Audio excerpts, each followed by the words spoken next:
Welcome students to नमस्ते physics with Gaur sir. बच्चे rotation chapter चल रहा है और उसमें रिजिड बॉडी डायनेमिक्स के अंदर बच्चे हमने बहुत इंपॉर्टेंट पार्ट उसमें रोलिंग के बारे में हम डिस्कस कर रहे थे।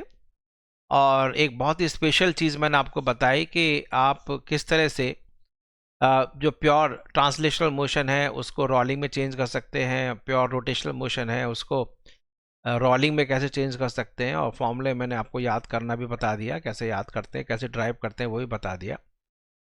ठीक है। अब बच्चे अब आगे कुछ और स्पेशल क्वेश्चंस बहुत पूछे जाते हैं नीट के अंदर, जेईई मेंस के अंदर, एडवांस भी बच्चे यहीं से चलेगा एज पर फाउंडेशन उसका। कि हमारे पास माना स्मूथ सरफेस है, तो स्मूथ सरफेस है उस पर फोर्स लगा रहे हैं, तो फोर्स कहाँ पर लगाया जाए जिससे कि वो परफेक्ट रोल करे, स्लिप ना करे। तो ऐसे कुछ सिचुएशंस हैं कि कहाँ पर फोर्स लगाएं। तो आपने बिलियर्ड्स देखी होगी ना, बिलियर्ड्स, स्नूकर्स। तो स्नूकर्स में बच्चे आप एक स्टिक से हिट करते हैं बॉल को, तो वो फॉरवर्ड जाती है, कभी बैकवर्ड जाती है। तो फॉरवर्ड क्यू, रिवर्स क्यू, ऐसे चीज़ें होती हैं। तो मैं बिलियर्ड्स नहीं सिखा रहा हूँ आपको, लेकिन बच्चे स्टिक से हिट तो करते हैं, सेंटर ऑफ मास से थोड़ा ऊपर या सेंटर ऑफ मास से थोड़ा नीचे, है नहीं। सेंटर ऑफ मास से नीचे करते हैं तो बच्चे रिवर्स क्यू है, ऊपर करते हैं तो फॉरवर्ड क्यू है। वो तो स्फेयर था, तो चलो देखते हैं रिंग के लिए क्या होगा, डिस्क के लिए क्या होगा, ऐसे हम बात करते हैं। ठीक है। तो काफ़ी इंटरेस्टिंग टॉपिक होने वाला है। तो चलिए, तो डू नॉट वेट, तो let us go to the lecture. ये मैंने बहुत ही स्पेशल चीज़ बताई भाई, उसमें मैंने जो बताया था उसका बहुत शॉर्ट तरीका बताया कि भाई आपसे कभी पूछे कि कितने टाइम के बाद वो परफेक्ट रोल शुरू करेगा, उसका बच्चे देख लेना। जिसने वीडियो मिस कर दिया है उसने बहुत बड़ी चीज़ मिस कर दी। बहुत बड़े बड़े मेथड यूज़ कराते हैं लोग, ऐसे नहीं करना है। सिंपल तरीका मैंने यूज़ किया है, ठीक है, उसको देख लेना बच्चे। तो वीडियो लेक्चर बना हुआ है पिछला, नहीं तो बच्चे आप प्लेलिस्ट देख लीजिए। प्लेलिस्ट में प्योर जो रोटेशनल मोशन की पूरी प्लेलिस्ट है, ठीक है, उसको चलिए। अब बच्चे जो मैं आज स्पेशल चीज़ बता रहा था उसको देखो। तो स्पेशल ये है कि परफेक्ट रोलिंग हम चाहते हैं, perfect rolling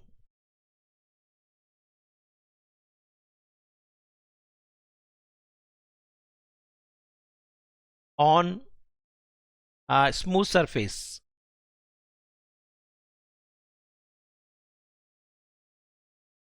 perfect rolling on a smooth surface by applying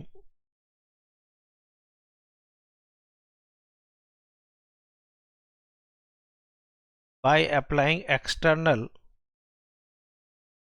horizontal force, by applying external horizontal force। ठीक है। तो ये हमारा परफेक्ट रोलिंग हम करना चाह रहे हैं।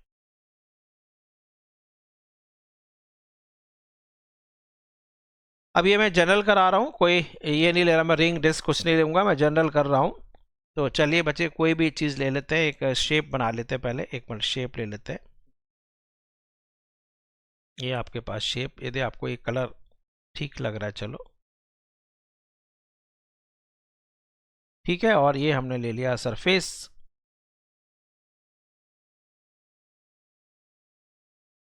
चले, ये स्मूथ सरफेस है और ये बच्चे इसका सेंटर ऑफ मास है। और यहाँ पर बच्चे हमने एक कोई हॉरिजॉन्टल फोर्स लगाया है। एक मिनट, हॉरिजॉन्टल फोर्स लगा रहे हैं, ऐसे एक हॉरिजॉन्टल फोर्स लगाया। ठीक है। ये जो हॉरिजॉन्टल फोर्स है ये सेंटर ऑफ मास से किसी हाइट पर लगा रहे हैं। ये फोर्स बच्चे एफ लगाया है, ये इसका सेंटर ऑफ मास है। ये बच्चे इसका रेडियस आर है। फॉर्मूला बड़ा अच्छा सा लगेगा आपको। और ये बच्चे स्मूथ सरफेस है। अब परफेक्ट रोलिंग का मतलब देखो, जब फोर्स लगा रहे हो बच्चे स्मूथ सरफेस है, तो ध्यान रखना सेंटर ऑफ मास का एक्सेलरेशन आएगा, एक्सेलरेशन ऑफ सेंटर ऑफ मास। ये भी क्वेश्चन इतना भी आता है इस सेंटर ऑफ मास का एक्सेलरेशन बच्चे हमेशा, यदि इसका मास m है और रेडियस r है, तो acceleration of centre of mass is equal to always F/m। ठीक है, क्योंकि रफ सरफेस है ही नहीं, स्मूथ सरफेस है। अब जैसे इसको आगे किया तो मुझे बताओ कि ये जो पॉइंट है, नीचे वाला पॉइंट देखो, ये पॉइंट, इसमें भी बच्चे कौन सा एक्सेलरेशन आ गया? ये है लीनियर एक्सेलरेशन। तो इसमें भी लीनियर एक्सेलरेशन आ गया नहीं इसका, क्योंकि मैंने बताया था जो सेंटर ऑफ मास का एक्सेलरेशन है वही सब जगह होगा। लेकिन बच्चे ये तो स्लिप हो जाएगा, फिर तो स्लिप नहीं करना है। इसका मतलब इसमें एक रोटेशन से एक्सेलरेशन और आना चाहिए। तो यदि ये अल्फा से एक्सेलेट कर, अल्फा इसमें एंगुलर एक्सेलरेशन आ गया, तभी बच्चे इधर की तरफ एक आर अल्फा आएगा। ये कौन सा आ गया? Tangential acceleration. अभी जो टेंजेंशियल एक्सेलरेशन है एंगुलर एक्सेलरेशन की वजह से, वो बच्चे इसको बैलेंस करे, मतलब नो स्लिपिंग कंडीशन आपके पास होनी चाहिए। तो first of all no slipping condition चाहिए, हमेशा ऐसा किया करो। कोई भी खतरनाक कोई भी बच्चे आपके पास कंसेप्ट है उसको इसी से करना है, नो स्लिपिंग कंडीशन सबसे पहले लगाना होता है यदि परफेक्ट रोलिंग हो रहा है तो उसके लिए आपके पास जो टेंजेंशियल एक्सेलरेशन है वो बच्चे आर अल्फा है, that should be equal to the acceleration of centre of mass. Equation number 1। इसके बाद बच्चे अब आप सेंटर ऑफ मास के अबाउट कर सकते हैं। ये जो फोर्स है, ये जो फोर्स लग रहा है बच्चे, दिस फोर्स इज, तो थोड़ा और वैसे दिखा देते हैं।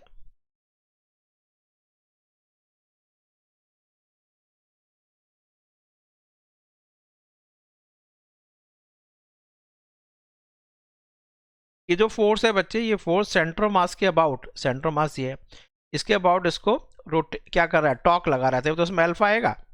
तो आप सेंटर ऑफ मास के अबाउट टॉक निकालते हैं। चलें,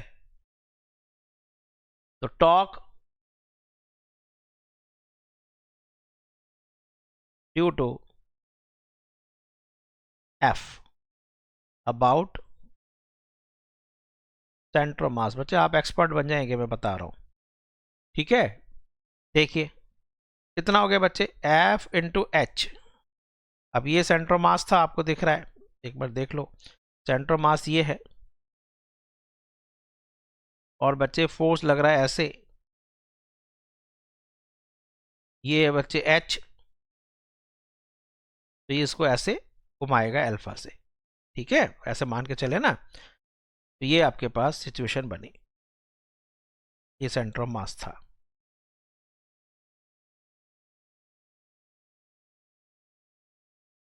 तो एफ इंटू एच थोड़ा अलग से ले लेता हूं। तो एफ इंटू एच, टॉर्क हो गया about centre of mass, which is equal to moment of inertia about centre of mass into alpha. Equation number 2। अब आपके पास इक्वेशन नंबर 1 कौन सी है? ये रही। चलिए, तो एफ, जो एफ था वो होता है बच्चे M into A centre of mass, which is equal to M into A centre of mass कितना है पीछे देखो, R into alpha, R into alpha. Equation number 3। Excuse me, की वैल्यू पुट कर दो, सॉरी। तो M R alpha into H is equal to I C M into alpha. इससे alpha से एल्फा कट गया। तो आपसे पूछा जाता है कि बच्चे कहाँ, किस हाइट पर लगाया जाए फोर्स? तो H is equal to I C M upon M into R. ये बच्चे आपके लिए एक महामंत्र बन गया कि आपको यदि परफेक्ट रोल कराना है ऑन स्मूथ सरफेस पर, तो बच्चे आपको स्टिक से फोर्स लगाना पड़ेगा और वो रोल करना शुरू कर देगा। तो जैसे मैं आपको एग्जाम्पल लूं,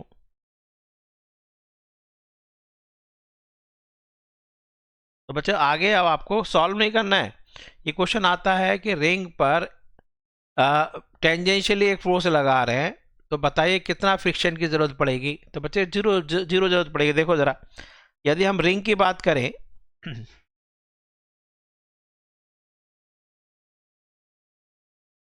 रिंग की बात करें तो बच्चे एच की वैल्यू क्या आ जाएगी? ICM कितना है रिंग का? m into R square upon m into R. ये बच्चे आंसर आ गया r। r का मतलब समझ में आ गया? यदि आपके पास जो रिंग है, जो आपके पास ये रिंग है,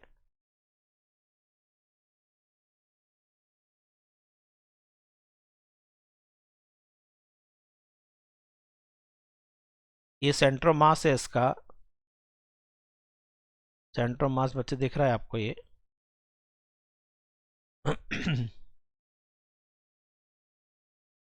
सेंट्रो मास है। तो सेंट्रो मास से r डिस्टेंस पर यदि हम फोर्स लगाएं, तो इसका मतलब बच्चे यहां लगाए ना ऐसे टेंजेंशियली,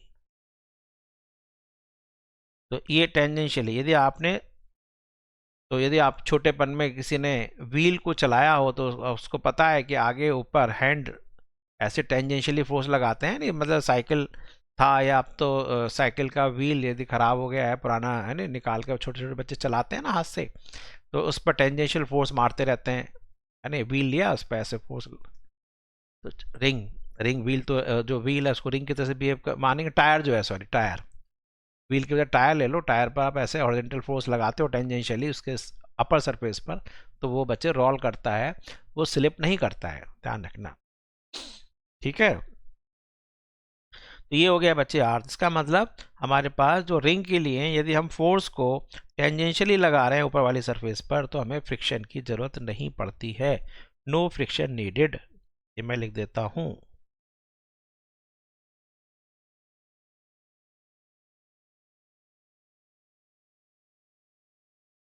इसी तरह से बच्चे यदि हमारे पास सिचुएशन बनती है डिस्क के लिए, बहुत अच्छा बच्चे लेकर आ रहे हैं हम आपके लिए, आप इसको मेहनत से पढ़ें, ठीक है। डिस्क है मान लीजिए ये, ओके। अब इस डिस्क पर हम देखते हैं,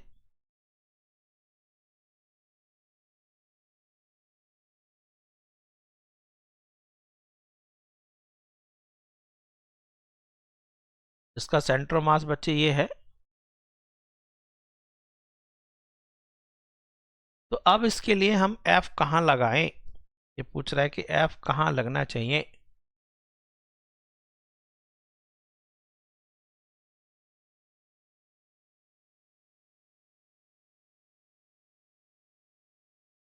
तो सेंटर ऑफ मास ये है इसका,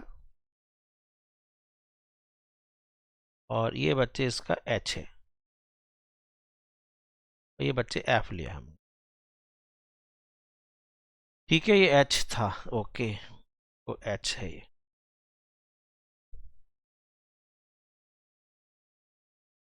ये F लगाया हमने। तो H जो होगा डिस्क के लिए, that is equal to ICM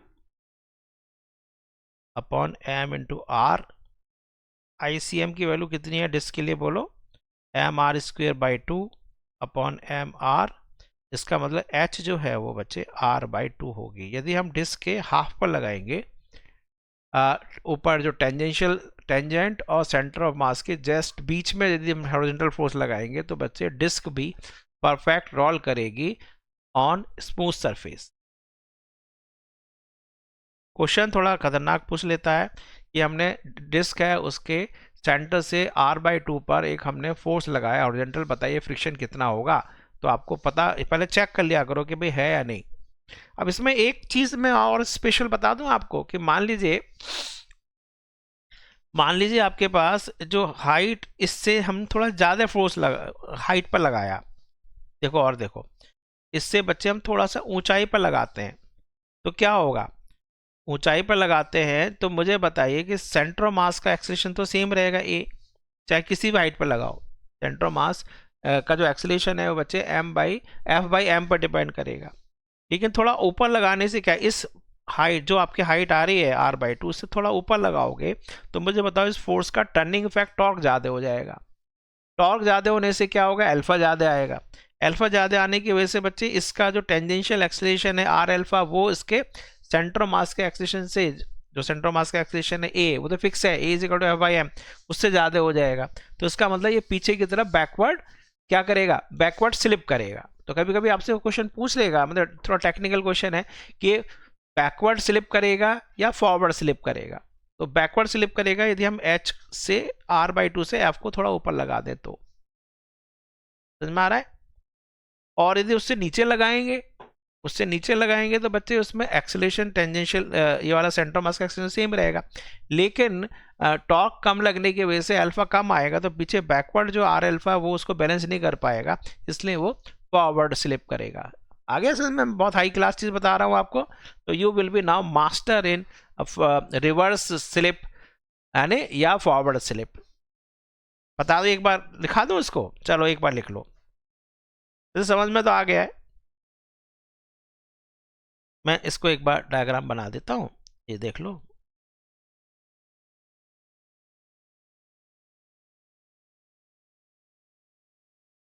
चलिए ये हमारे पास हो गया।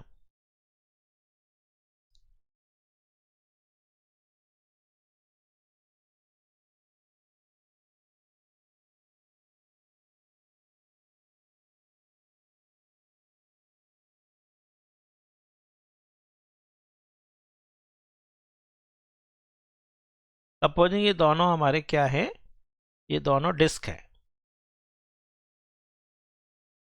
ये हमारे डिस्क है।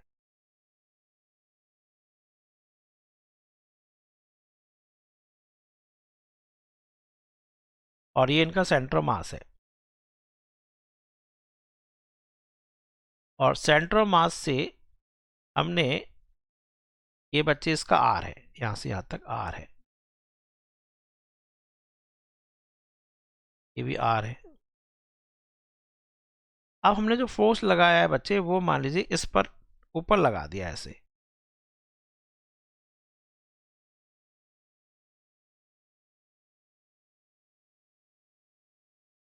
दूसरे वाले केस में बच्चे मैंने फोर्स लगा दिया यहां पर।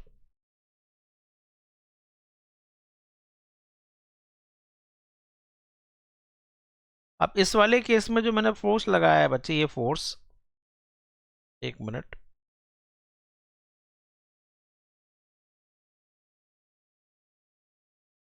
ये जो हमने फोर्स लगाया है,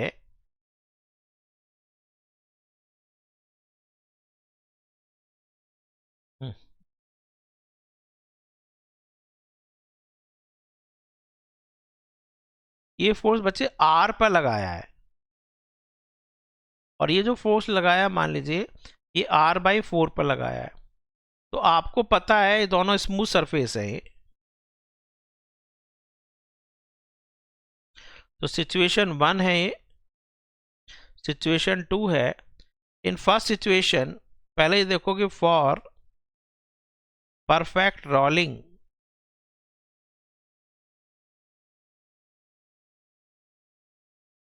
of disc on smooth surface,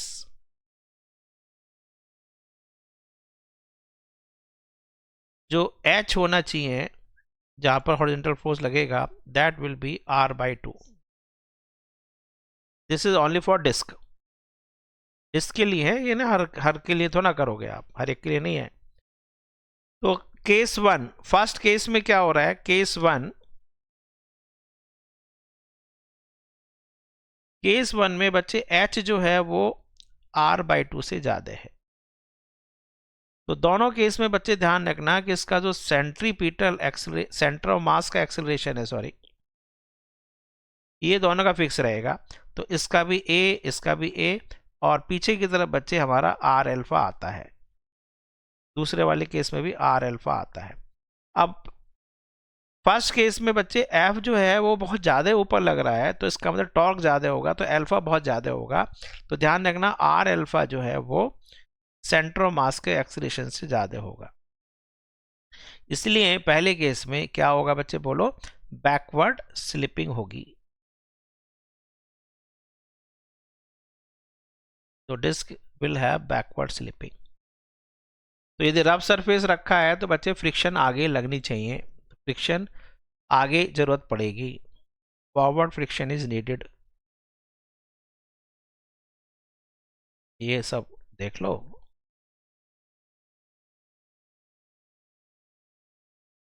case 2,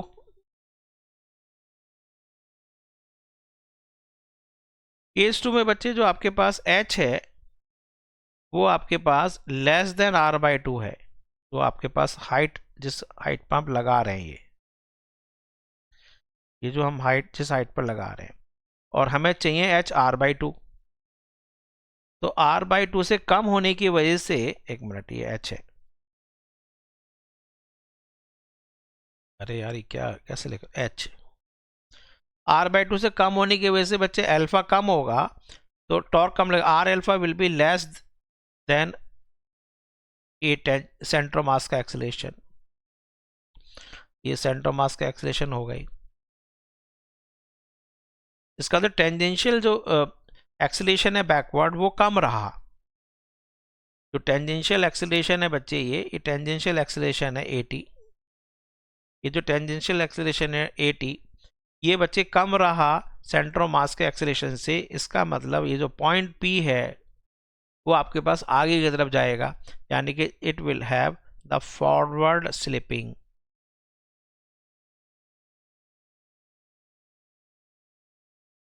it will have forward slipping. आगे आपको सबको समझ में फॉरवर्ड स्लिपिंग क्या है, बैकवर्ड स्लिपिंग क्या है। Now you are master in this. चलो अब हम आगे चलते हैं टॉपिक। अब कभी कभी आपसे हो सकता है कि बच्चे फ्रिक्शन पूछे, है ना, बहुत स्पेशल बच्चे, थोड़ा एडवांस लेवल के क्वेश्चन करा रहा हूं, ठीक है। तो फ्रिक्शन कितना चाहिए,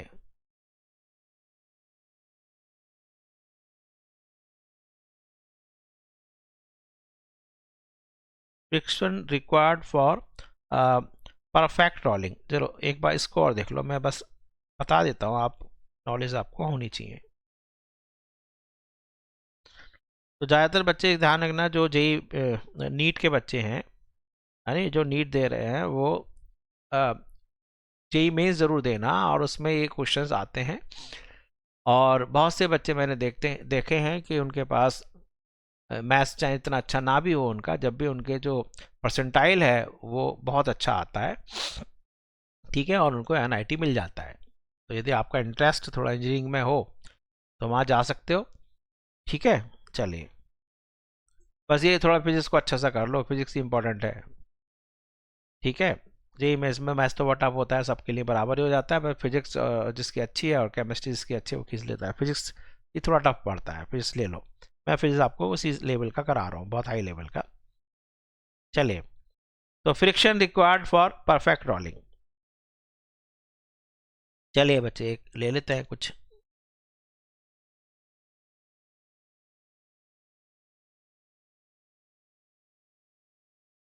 चलिए ये हमारे पास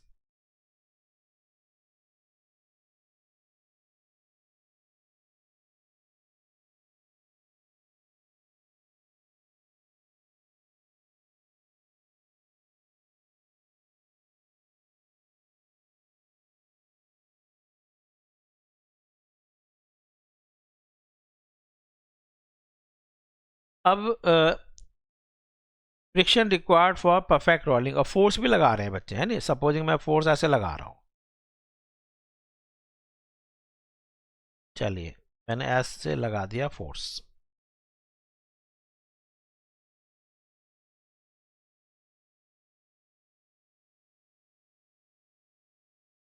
ठीक है, ऐसे फोर्स लगा दिया, और इसके रेडियस बच्चे R है। अब बच्चे देखो, सेंटर ऑफ मास तो ऐसे जाएगा ही, सेंटर ऑफ मास का एक्सेलरेशन ही हो गया। जैसे ही आगे चला तो बच्चे इसका भी एक्सेलरेशन आएगा, इसका एक्सेलरेशन ऐसे आ गया, तो बच्चे ये आगे फॉरवर्ड क्या करेगा, स्लिप कर रहा है। तो पीछे की तरफ बच्चे एक आपके पास क्या आने वाला है, फ्रिक्शन आएगा। और फ्रिक्शन की जरूरत पड़ेगी, क्यों जरूरत पड़ेगी बोलो, जिससे कि वो उसमें एक क्या प्रोड्यूस करे, फ्रिक्शन इस पर टॉर्क लगाकर इसमें अल्फा दे दे। क्यों? क्योंकि इसका जो एक्सेलरेशन है बच्चे वो सेंटर मास का ACM है, और पीछे की तरफ इसमें एक टेंजेंशियल एक्सेलरेशन आर अल्फा आ जाए, वो उसको बैलेंस करे। तो नो स्लिपिंग कंडीशन तो बच्चे मस्ट है, नो स्लिपिंग कंडीशन जरूर लगा दो, ये तो जरूरी है। परफेक्ट रोलिंग में पहला कंसेप्ट है नो स्लिपिंग कंडीशन, यानी कि जो टेंजेंशियल एक्सेलरेशन है और अल्फा की वजह से वो सेंटर मास के एक्सेलरेशन के बराबर आए, that is r into alpha, equation number 1। अब बच्चे सेंटर मास मान लीजिए C है, और ये बच्चे पॉइंट मान लीजिए A है। अब आप एक काम और करो कि हम ऐसा कर सकते हैं कि माना फ्रिक्शन पूछ रहा है तो A के अबाउट, चलो जैसे भी करना चाहो करो, A के अबाउट घुमा सकते हो, फिर C के अबाउट घुमा सकते हो, ऐसे कर सकते हो, कोई बात नहीं। चलो टॉर्क अबाउट A के अबाउट टॉर्क लेते हैं, तरीका तो ये है। A के अबाउट टॉर्क लोगे तो बच्चे क्या हो जाएगा, F इंटू, रेड कलर नहीं यूज करते, टॉर्क अबाउट A के अबाउट टॉर्क ले रहे हैं, तो force into lever arm is equal to moment of inertia about A moment of inertia about A into alpha, ये हो गया। फिर आपके पास है बच्चे टॉर्क अबाउट C के अबाउट ले लेते हैं। C के अबाउट मतलब फ्रिक्शन है F, तो friction into R, friction into R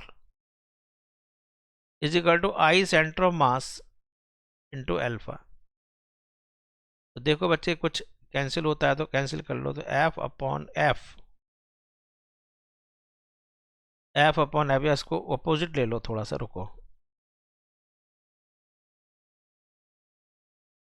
यानी F upon capital F is equal to ICM on IA। F की वैल्यू आपके पास ये आ जाएगी ICM upon IA into F। ये समझ में आ रहा है नहीं आ रहा है बच्चों?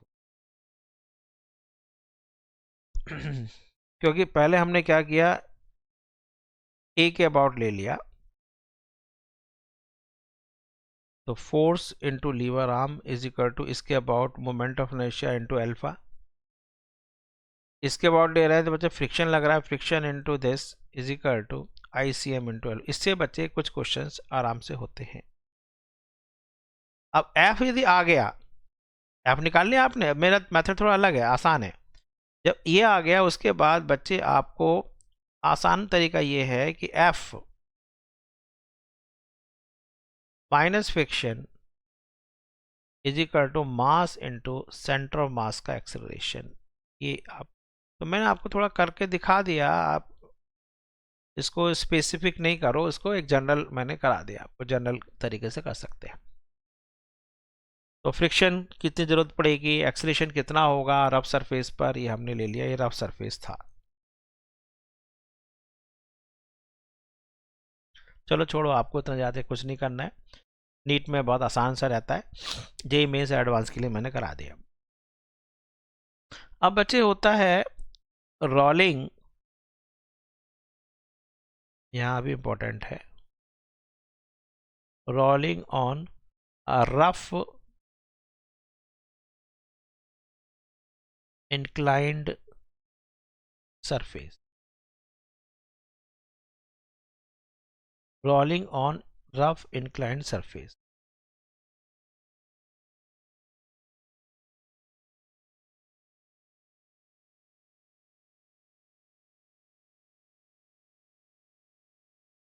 अब इसको दो मेथड से कर सकते हैं बच्चे, दोनों मेथड आपको पता होने चाहिए। एक तो है हमारे पास एनर्जी कंजर्वेशन है, दूसरा आपके पास डायनेमिक्स मेथड है। डायनेमिक्स मेथड इसलिए इंपॉर्टेंट है क्योंकि उससे आपको पता पड़ेगा कि असली में हो क्या रहा है। एनर्जी जो कंसिडरेशन है उससे क्या है कि आपको डायरेक्ट रिजल्ट आ जाएगा कि एक्सेलरेशन क्या है, बस काम खत्म है नहीं।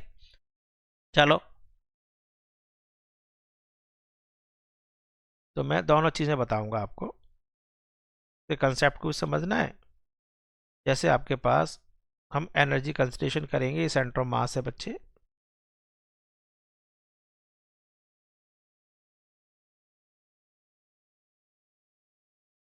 और सेंटर ऑफ मास ये है, और ये मान लीजिए एच हाइट से यहाँ से इधर ऐसे जा रहा है, यहाँ पहुँचेगा, और इसको यहाँ पर ही पहुँचा देते हैं।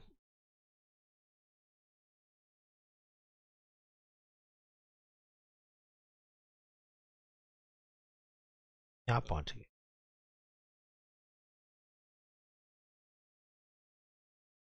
ठीक है। और इसने जब यहाँ से यहाँ तक पहुँचा है तो इसने कुछ हाइट फॉल किया होगा, यहाँ से यहाँ तक इसने कुछ हाइट फॉल की है,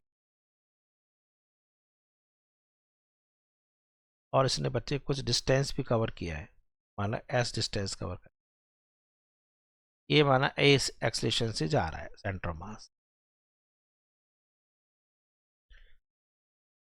ठीक है। तो पहले तो आप ये देखो बच्चे कि यहाँ पर रेस्ट में था, और यहाँ पर परफेक्ट इसका निकाल लेंगे।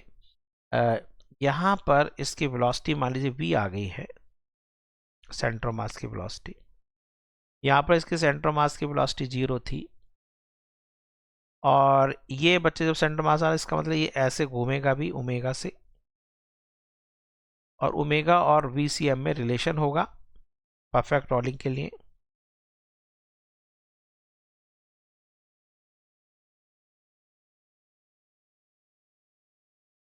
Eight bottom of inclined plane velocity of center of mass will be tangential velocity that is equal to r omega, ये होगी ही, क्योंकि इस पॉइंट की जो वेलोसिटी r ओमेगा है और इस पॉइंट की वेलोसिटी सेंटर मास के हिसाब से, ट्रांसलेशन मोशन के हिसाब से VCM है। तो सबसे पहले आप देखिए कि ऊपर से जब नीचे तक गिरा है तो ये इसका मास m है, तो वर्क एनर्जी थ्योरम लगाते हैं। वर्क एनर्जी थ्योरम यानी कि एनर्जी कंसिडरेशन करें कि work done by gravity is equal to change in kinetic energy.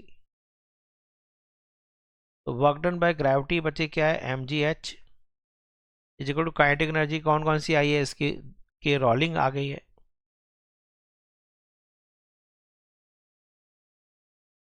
ये रोलिंग बच्चे दोनों थी इसमें, half m into velocity of centre mass का square plus half ICM into omega square, ठीक है। तो mgh हाफ उसको 2 से मल्टीप्लाई कर देते हैं, बच्चे ये हो गए m into VCM square plus ICM, omega क्या है बच्चे देखो यहाँ पर, omega is equal to VCM by R, तो VCM बाई R, तो इससे बच्चे जरा एक बार और देखो, तो 2mgh is equal to VCM square, common ले लेते हैं m plus ICM upon R square. तो बच्चे आप ऐसे भी याद कर सकते हो, V square is equal to U square plus 2AS, है नहीं। चलो 2AS, A जो है एक्सेलरेशन है, एक्सेलरेशन जो है बच्चे इसमें चलो दोनों एक्सेलरेशन है, translational plus rotational, rotational I is equal to MR square. चलो चलो ओके, ट्रांसलेशनल मास और रोटेशनल मास वैसे करते हैं, चलो मत करो आप सीधा, मैं अभी नहीं बता रहा हूँ। VCM square is equal to 2mgh upon बच्चे इसमें भी m कॉमन ले लेते हैं, 1 प्लस ये बच्चे फॉर्मूला आपका आ जाएगा, m से m कैंसिल कर, तो V square is equal to, ये आंसर आ रहा है। नेक्स्ट पेज पर लेते हैं, v सेंटर ऑफ मास का square is equal to 2gh 1 plus ICM upon mr square, और h की जगह हम रख सकते हैं 2, h की जगह हम रख सकते हैं, जरा देखो पीछे, इस sine theta is equal to h by s, तो h is equal to s sine theta, ये रख सकते हैं। यहाँ पर हमारे पास, जरा ऐसा करते हैं, इतना कंजूसी ना करें, तो दिस इज इक्वल टू 2, यहाँ पर समथिंग इंटू s, और यहाँ आ जाएगा आपके पास g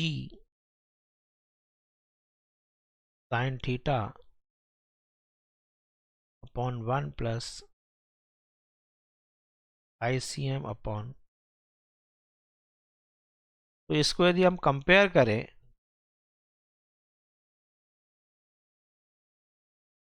comparing with v square is equal to 0 square plus 2as, तो बच्चे जो एक्सेलरेशन आ रहा है सेंटर ऑफ मास का, क्या आ रहा है, तो एक्सेलरेशन ऑफ सेंटर ऑफ मास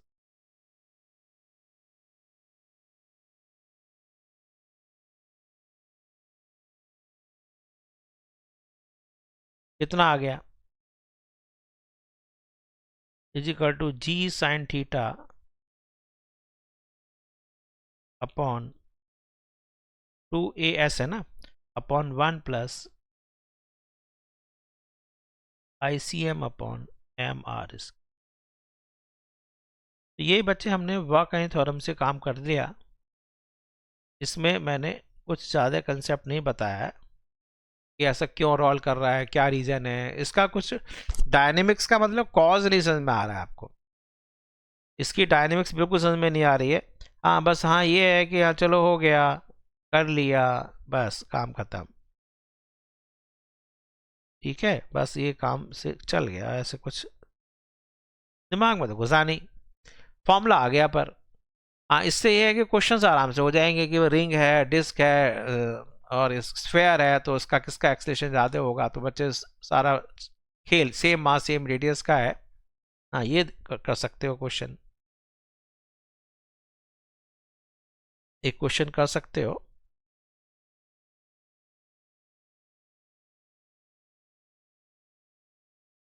कि for same mass and radius,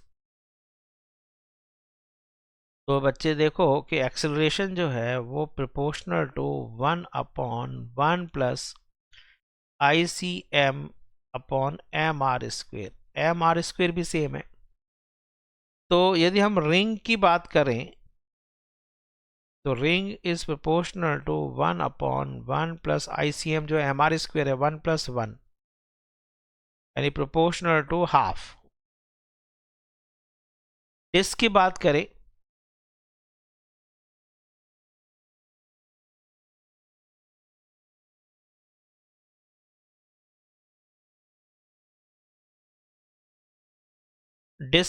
करो बच्चे, तो that is proportional to 1 upon 1 plus ICM है mr स्क्वेयर बाई 2, तो 1 बाई 2, तो प्रोपोर्शनल टू 2 बाई 3, तो ये बच्चे 0.5, ये आपके पास पॉइंट 3 0.7, चलो 0.66666 ये आ रहा है। और यदि बच्चे हम स्फेयर की बात करें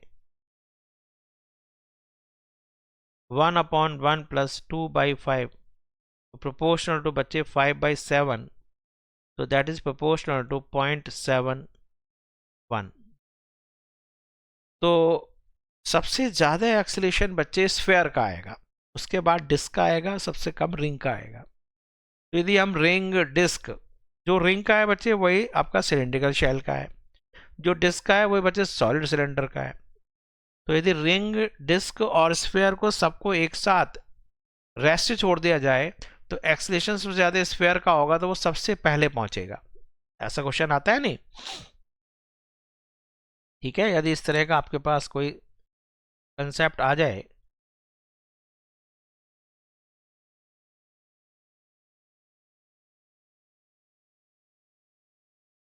कि यहाँ पर आपके पास सेम इंक्लाइन प्लेन है और यहाँ पर बच्चे एक रिंग है, एक डिस्क है और एक स्फीयर है। रिंग, डिस्क, स्फीयर सबको बच्चे रेस्ट से छोड़ दिया है, तो सब ये यहाँ पर पहुंच रहे हैं। तो सबसे पहले कौन सा पहुंचेगा, क्योंकि acceleration of sphere is greater than acceleration of disk is greater than acceleration of ring, तो स्फीयर, ये क्वेश्चन आते हैं ना, sphere reaches the bottom earliest. आगे आपको समझ में नहीं बच्चे? तो आज बच्चे हम इतना ही कराएंगे। इसके आगे अब हमारे पास कुछ डायनेमिक्स मेथड है, मैं थोड़ा थोड़ा करा रहा हूँ और लास्ट अगले उसमें ख़त्म हो जाएगा।